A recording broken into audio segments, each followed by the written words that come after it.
बिस्मिल्लाहिर्रहमान रहीम।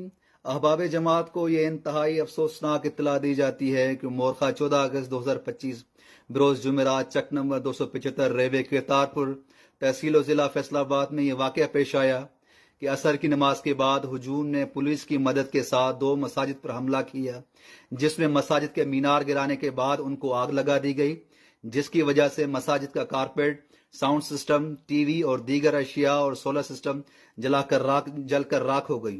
खुदाम 14 अगस्त की मुनासबत से वकार अमल के लिए अहमदिया कब्रिस्तान में गए हुए थे। मस्जिद के अंदर चंद खुदाम ड्यूटी पर मौजूद थे जो कि इतने बड़े हुजूम का मुकाबला ना कर सके।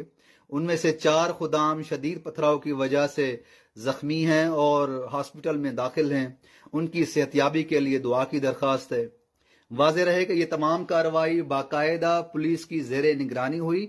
सबसे पहले उन लोगों ने मसाजिद और अहमदी घरों में लगे हुए तमाम कैमरे तोड़े और लाइट बंद की ताकि किसी किस्म का रिकॉर्ड जो है वो मीडिया के सामने ना आए, और जिस किसी ने वीडियो बनाने की कोशिश की उनको जदोकोब किया गया।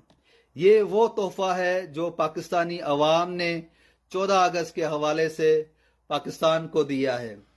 याद रहे कि पाकिस्तान बनने से 4 दिन पहले 11 अगस्त 1947 को पाकिस्तान की कानून साज असेंबली का इफ्ताई इजलास हजरत कायद आजम मोहम्मद अली जिन्नाह की सदारत में मुनक्कद हुआ।